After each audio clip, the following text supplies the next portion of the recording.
What's up, everyone? Thanks for joining us today for the 1004 show. It's episode 84, and it's a Kickstarter edition with the founder of flypdeck, Bryce Wells. Flypdeck is a pretty cool handheld game that should remind you of a skateboard or a fidget spinner or just an all-around good time. Bryce, welcome to the show. Good to be here. Thanks, Zach. So, what's going on? Oh, Also got John, the other founder of flypdeck here. Oh, what's up, Zach? Zach Miller from Hotch. What's up, Zach? Hey, man. Hello across the internet. What are you guys doing? We had an interview scheduled here. Oh, cool. Well, I'll sit in. Don't mind me. Did you forget that you were a co-founder, Bryce? Yeah. Wait, what? Uh, He didn't mention me? I didn't know John would be here. Yeah, but what's up? we can make it work. Cool. First business together? Yeah, you It can is. say that. And hopefully the last. Have you guys had co-founder battles yet? Or is this the first one? Yeah, we try to have a battle, but I always win, so.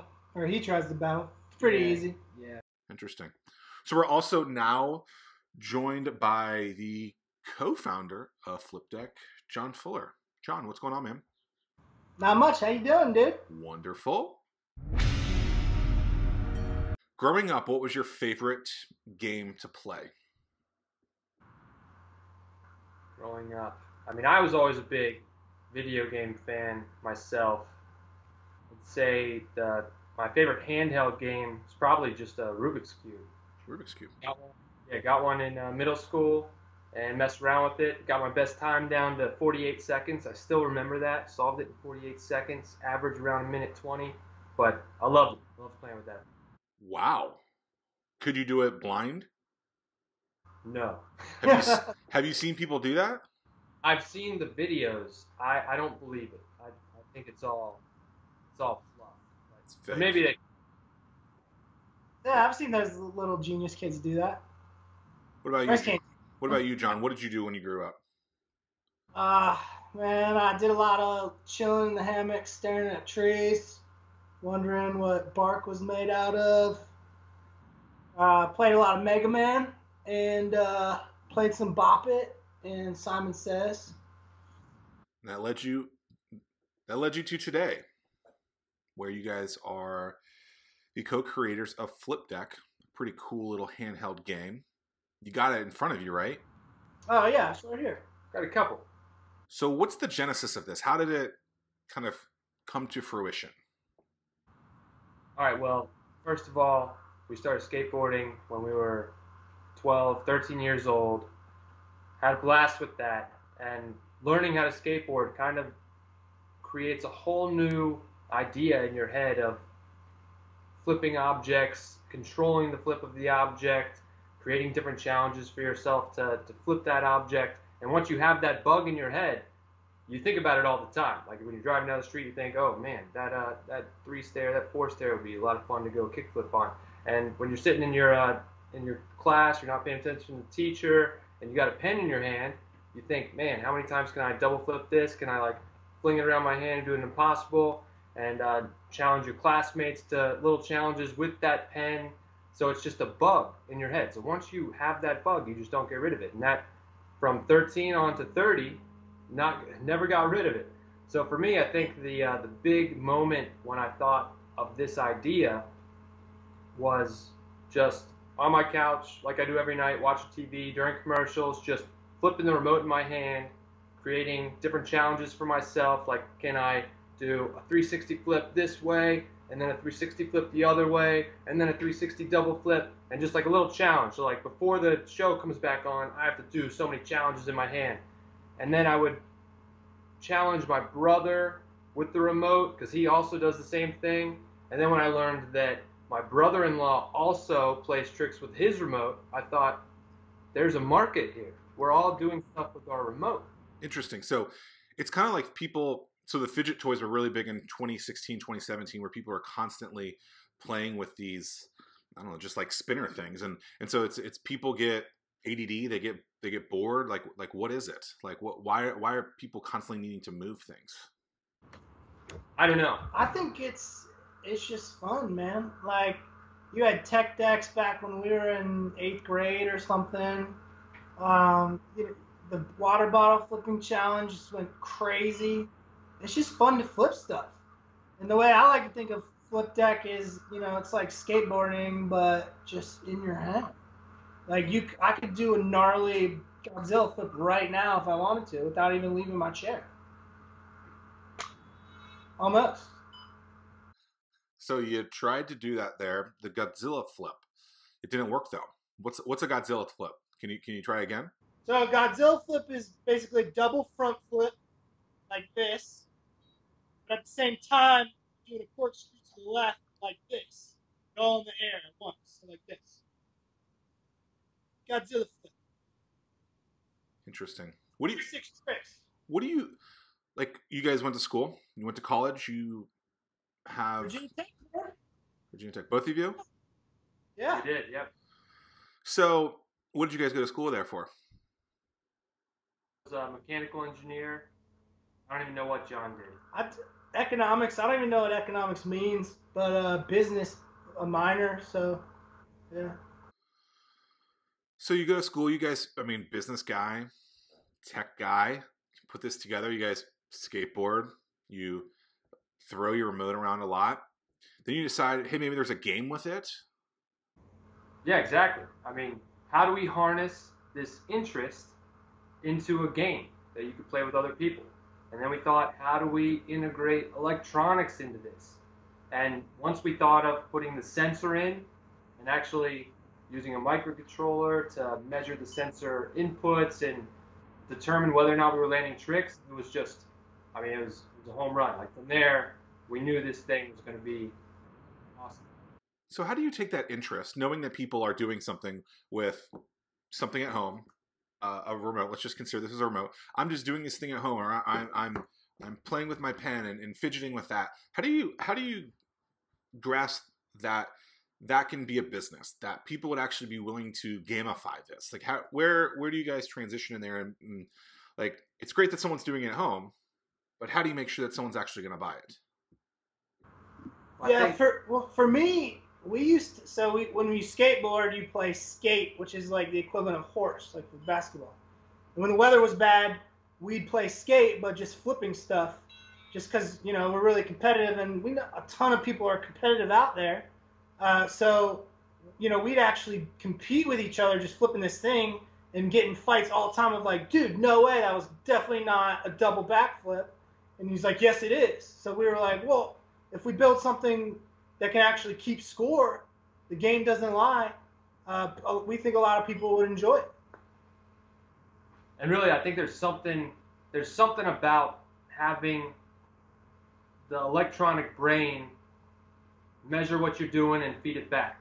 I mean, there's a big difference between doing a trick in your hand with a remote and then doing a trick in your hand with a flip deck and having it say, yes, you just landed a pyro flip. There's something cool about it. It's hard to explain to you. So are moves scored? Yeah, so like a pointing system? Yeah, we got 4 game modes, and one of those game modes is you have 60 seconds, and you try to rack up as many points as possible. So the harder the trick, the more points. If you land tricks in a row, you get multipliers. And if you try to cherry pick and just all you do is single corkscrews, we're going to ding you for that.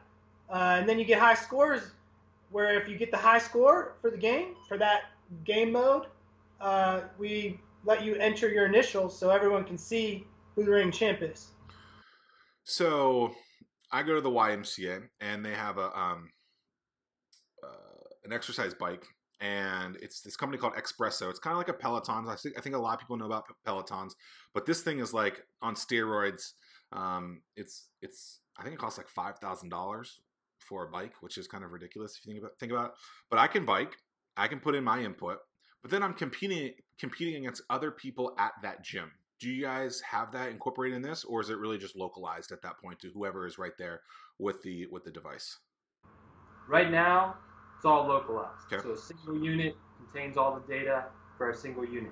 Our long-term plans is to implement Bluetooth and tie all of the data in your local flip deck into the community.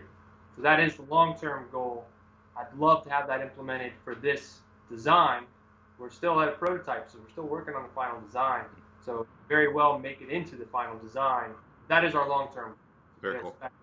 Well, if you think about it, video games are huge now. They're renting out arenas, and they're lowering down the Megatrons, and they're playing huge games there with cornhole being big. I mean, people are doing these things, and now you've kind of just made it in a fun way where everyone can do it at their home or wherever they are every single day. So the name flypdeck, how'd you guys come up with that? We came up with so many names like Acro Block. What were some other ones? Digit Spinner, there was DigiFlip, there was Flippy McFlipperson. Yeah. I mean, and it came down to he wanted deck in the name and I wanted flip in the name. So we were like, okay, flip deck. Google said no. So we're like, okay, flip deck with a Y, and they're like, that's cool. So we went with that. Yeah, so props to Lyft for creating the precedent. Put a Y in there, you're good to go, and you can still have a successful brand. Well, that was going to be my question. What do you think about spelling things off in the way that they're not or they're not normally spelled like? I mean, do you think that's going to be a challenge for you guys? Well, we've already done it, and I think there's a precedent. Like, I mean, Lyft is a great example. L-I-F-T was taken, L-Y-F-T was not. I think it adds character, so I don't see any issue with it at all. I think you guys are showing that you have character. I mean, look at John, for example. I mean, do you go around wearing that hat like that? Absolutely, all the time. Why do people wear sunglasses inside? Some people might be camera shy, but I just do it because it makes it look cool. It's a great question. Talking with John Fuller, Bryce Wells at flypdeck. This is episode 84 of the 1004 show. You guys can learn about them at flypdeck.com. And over the next month, they're actually doing a Kickstarter. And you guys can learn about all of that in the show notes and description below. So be sure to check that out. Okay, so you guys were skateboarders growing up. Did you play Tony Hawk, the video game, a lot? Of course. Absolutely. That was probably the biggest game ever for me growing up. I'm 33. You guys are how old? 30. Yeah, I mean, so it was huge probably when you guys were there. You guys were growing up. I mean, it was girls were doing it, boys were doing it, probably adults were doing it. Like, is there any thoughts to that game and you guys kind of becoming the next wave of digital technology games and being this big hotshot? I actually didn't think about it like that, but I will say that the point system, we literally said, let's do it like Tony Hawk. Yeah. In terms of the multipliers and the penalties if you cherry pick. Because, yeah, man, I remember staying up till 5 in the morning every weekend just trying to get the highest score I could on that one map with the big jump over with the videotape. That thing was awesome. And I do think that's motivated us a lot because the different game modes, they had graffiti, the point system, all these different fun game modes with the basic concept. I mean, there's a lot of parallels here for sure. But back to your original point, I do think that this has the opportunity to create a new wave of games, of handheld games. I think handheld games are not in the spotlight right now, but I think now that motion sensors have become economical to implement into games of this price point, there's going to be a wave of, I mean, there's just going to be, I'm 99.9% sure there's going to be a wave of games that are going to come out over the next few years that utilize this motion technology without using your $900 phone that's in your pocket. So I think this has the opportunity to create a whole new category of games. One thing that's always, I think, been great and terrible at the same time is because of technology, people are losing interpersonal communication skills. But as I'm talking to you guys, I actually think that this could help build interpersonal communication skills with people because they're going to have to communicate with the people around them that are playing this game. And I remember for the longest time, people, you hear kids, you and I probably aren't this, but our kids, if we had kids, well, I don't have kids. I don't know if you guys have kids, but these kids, they're not going outside every day and skateboarding. They're not going outside and playing basketball. They're at home, literally texting or sending snaps to each other, and that's it. And so they're missing like this community. They're missing this communication skill, and I think this actually could be good for that too. And so I think it's encouraging that you guys are building something that is good for humanity if you really think about it, and it's done in a fun kind of way. So handheld games, how big of a market does this really have? I mean, is this your Kickstarter run and that's it, or how big can this thing get?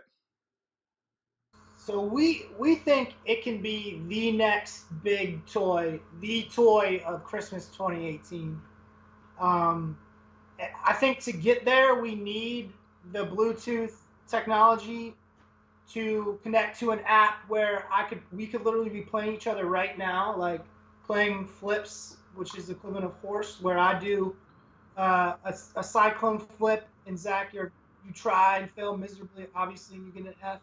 But you can play your boys in Cali or wherever, so where it's going to be awesome. And the cool thing about this is kind of like Pokemon Go, where like you see a kid out there and you play Pokemon Go, and another kid sees a kid and is like, man, that kid is definitely playing Pokemon Go.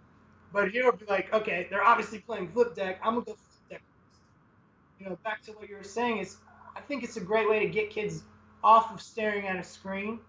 But at the same time, I think it has the ability to be viral where everyone is doing it. Yeah, and I mean, back to the whole point of getting kids away from their phone screen games, I think that's where this really has a great chance to succeed. We had at Million Cups a couple weeks ago, somebody asked that obvious question of, well, kids are just playing stuff on their games now, but people are tired of their kids and nephews and generations doing nothing but being on their games. So I posed the question. So if you're an uncle, you go to the toy store, buy your nephew a birthday present, Christmas present, and all you see on the shelf are just video games, just additional things that the kid can play on his phone, and then you see flypdeck. I mean, this is an interactive game. It's kind of a combination between one of the outdoor sports games and an electronic game. I mean, it's a great, unique combination that kids will love to play. I mean, it's to me, it's the perfect game at the perfect time. Good way of saying that. Love the sales pitch to the uncles and to the aunts out there. Get out there and get a flypdeck. So you guys have day jobs though now, and you guys are building this while doing that. And so you guys are using Kickstarter, the crowdfunding campaign or crowdfunding platform, to get flypdeck known to the world. Why Kickstart it? Well, I don't know about you, but it's hard to make money in this day and age, and we don't got a lot of dough, yo. So we're trying to, involve the community. We think Kickstarter is an amazing platform. We love how I built this with how Kickstarter got started.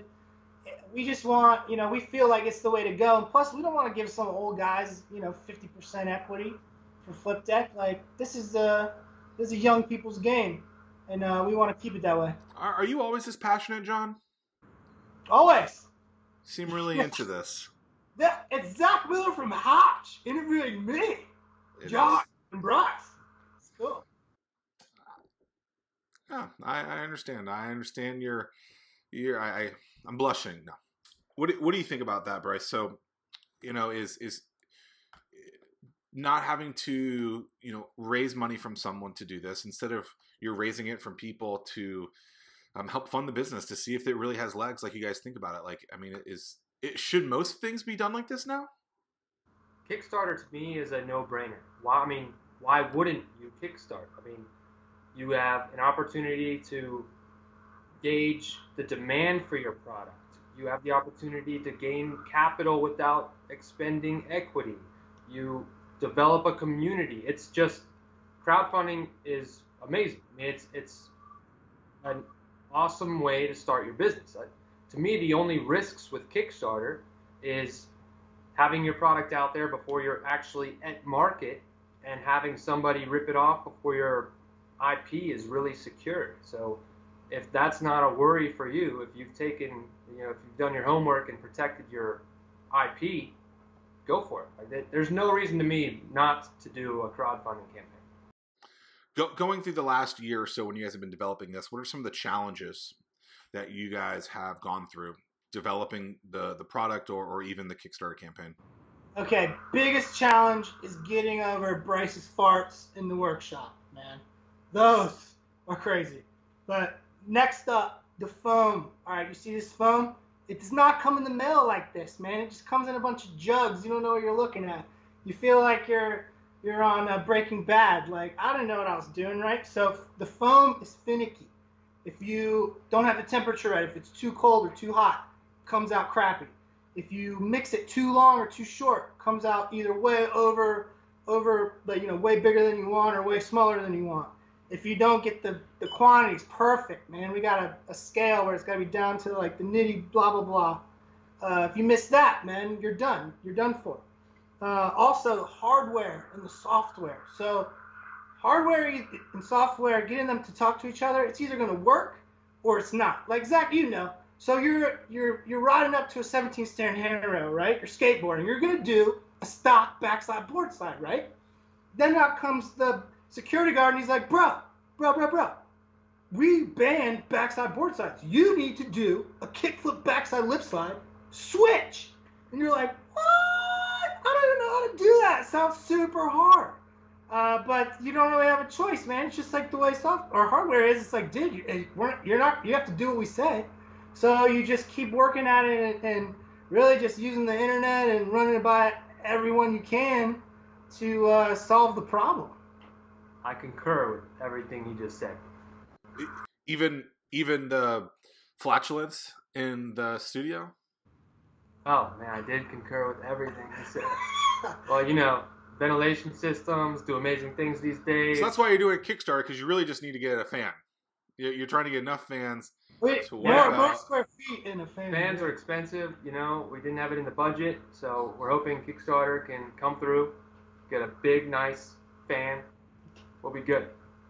Let's walk through, and I think this is important because you guys we're as recording this about a month off of where you guys are going to be starting this, and it'll be airing when the Kickstarter's up. So, like, what have you guys been doing with the Kickstarter to prepare for this? What are some of the challenges with that? Like, where's the back and forth on that? How much money are you guys raising for this? Like, what's that whole process been like? So, what I've learned about Kickstarter and what I've seen basically what you should do if you're going to do a Kickstarter is do all the research you can. Find all the successful Kickstarters and ones that you like and watch what they've done. A lot of times I've found that those people will get interviewed afterwards, and you can watch their interviews or their podcasts or whatever, and they'll give you all the information of things that they did that they think made them successful. So I did a lot of that, ton of pre-marketing legwork. Obviously you get all the emails of your friends and family. We realize in the toy industry, the way kids are finding toys now is through YouTube and YouTube reviews. So we've locked up 2 channels. One has 2 million subscribers. The other has 3 million, who are going to be making videos and posting them the day of our Kickstarter launch. So like a review of the product? Yeah, so one of the channels is called Lucky Penny Shop, which is just straight toy review, where he'll just basically play with it, say what he likes and doesn't like. The other one is Braille Skateboarding with my boys out in Cali. They're a skateboarding company. They have their own warehouse, so they'll just be skating around for like 10 minutes, playing flip deck and skating and sort of melding the two. So they get like 150,000 views the first day that they post all their each video. So what if they hate it? That'll suck. Yeah, well, we agreed that they would like it, so that was in the agreement. Yeah, so I don't think they're gonna hate it because true? one time, hey, check this out. One time we ordered pizza. The pizza man comes in. He's like 17. He's like, "What are you guys doing?" I was like, "Come on in, I'll show you." And I showed him a kickflip, and he was like, "Oh, a skateboard." And I was like, "Oh, dope." And he was like, "Okay, I'm gonna try a tray flip," which is the equivalent of our pyro flip. And he just grabs it, hits it instantly. Boom, and he goes, "Oh, you just blew my mind." And then he just didn't say a word and just walked out. So I was like, okay, cool. Skateboarders are, at least skateboarders will like it. That is a true story. Like 16-year-old pizza boy loved it. So right First try pyro, man. They won't hate it. What are you talking about, Zach? Get out of here. How many different games are there? How many different flips are there? 36. 36 right now. All right. With 4 hidden tricks. Okay, so that's 40 tricks. Can you name 30 of them in the next 30 seconds? Flip deck man, you want to try? Hold on. We got to get the clock ready, which allows you to get prepare a little. All right, so let's go in 3, 2, 1. Fire family: Pyro, Phoenix, Armageddon, Volcano. Storm family: Thunder, Hurricane, Cyclone. Forget the other one. Dragon family: Iguana or Dragon, Godzilla, Komodo. Space family: Eclipse, Supernova, Galaxy, and Pulsar. Then you got a backflip, front flip, double backflip, double front flip. All right. Double corkscrew. You did good. I think people are impressed with that. We gave you 33 seconds, so three extra to get all this backflip whatever's in. Can you guys still skateboard? Do we still skateboard? Yeah. I do. Are you any good still? I'm Deece. You're decent. Well, although he just lost a bet with me that he couldn't learn how to do a hard flip in 2 weeks and paid me $50 to get out of the bet. It's true. So, other than that, he's decent. Hard flips are hard, so. You guys are funny. So challenges you. Okay, so you got some ideas for the marketing of it. What about rewards? How have you guys kind of put that together? How did you guys figure out what amount of money it should be? Are you scared that it's not enough? What's that whole kind of world like? We're there right now. We're making these decisions right now. So that's a good question. We've got a base reward system. John, you can go into more detail. You're the one who put it together. Yeah, so the total goal is tough. Like, you basically flip a coin at the end, you guesstimate, and you're like, okay, probably we won't be too much in the hole at this number. In terms of the rewards, it's easy for us because we're making a product. So core reward is the product. And then you just do multiples of the product.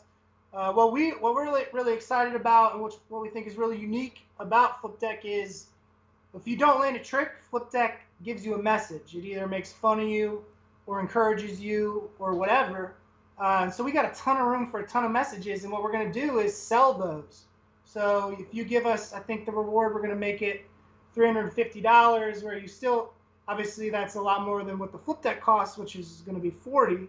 But you get to be part of flypdeck forever. You get to make up a saying, and we plan on keeping that saying forever, pending our approval, of course. That's pretty cool. So you guys are doing this launch party at a local brewery in your backyard. How are you attracting people to get there? Do they know that, well, Jesus is still in the sun, by the way. I don't know if you guys have seen this, but sunny in Virginia Beach today, it looks like. We're getting the whole flypdeck office. We're going here. We're seeing your diplomas in ugly Virginia Tech football. Are those colors Virginia Tech too? Oh, it's awful. Sir, best. Awful. And that concludes this interview because I don't like Virginia Tech. No. So you guys are doing this party. Like, do people... so you're doing this party to launch the Kickstarter. The Kickstarter would have already launched at that point at the party? Correct. So I did a lot of research, and you don't want to launch on a Friday. Okay. Just because statistics, I don't really know. What's the best day to start? Tuesday or Thursday. Okay. At least from what I read. Thursday supposedly is when people mess around the most at work. So that's where you get the chances to catch everyone. It says, oh, what is this? And they go to Kickstarter and they end up backing it. And so we obviously didn't want to have the party on Thursday because we plan on having a really good time, having a lot of Fireball and wine and beer. So we're just going to do it the day after. You want a big first day, but second day is almost equally as important. So the people that are going to this event, do they know what to expect? Are they knowing like, hey, bring money at this thing? You're going to have the iPads ready. Like, are you telling them to come while it's out? We're not, because we're only inviting like people we know. So they already know about what we're trying to do. We're sending emails before to invite them, and I'm explaining that how Kickstarter works, and if you do decide to back us, it's similar to the way I've been saying. It's similar to checking out as a guest on an e-commerce site. You just put in you don't have to make an account. You just put in your info and off you go. So no, we haven't. People don't know what to expect, but we rented 4 iPads. We're gonna have it set up to where you just walk up and it's on this Kickstarter site. Try just to make it easy as possible for people, and people will be pretty buzzed probably. So got to make it easy. People make a lot more decisions when they are drinking. That's right. I actually at one point wanted to, and I think someone's built this now, but I would get drunk and I would comment on things that I wish I didn't comment on. Right? Like, I probably shouldn't have said that. Nothing like ridiculously bad. But I thought there could be a program that when I was sober, I could answer. But when I was drunk, I would not be able to figure out the answer. And so you would basically be locked out of your computer in the meantime. I think that's a great idea. Yeah, so I think it's great. So, John Fuller, Bryce Wells, flypdeck, episode 84, the 1004 show. What should people expect with flypdeck? Why should someone buy this? What do you, this is your chance to pitch the viewers, the 1004 Nation, that, flypdeck is open and that, the Kickstarter is live. Like, why should they go and do this? This toy is going to be a hit, whether it's us or somebody else that somehow gets around our protection and produces it, just because it's so obvious. This is such a great product. It's fun, it's interactive. It's the toy that the world needs right now. I really think that it's a great product. And bottom line, it's fun as hell, and it's perfect for people of all ages. The whole family can play it. The 6-year-old can play it, their grandma, and everyone will enjoy it. It's easy. If you got, or I don't want to discriminate, but if you got hands, man, you can play, and you can be good. What was a lot like? Do you have memory loss, John? No. Oh, okay. Why? Just wondering.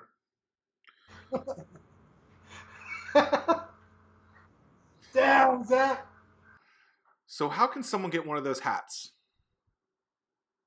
They can get pick the second reward on the Kickstarter for $20. Free shipping. What should someone know about flypdeck, or maybe one of the two of you guys, that they don't know about that we didn't talk about today?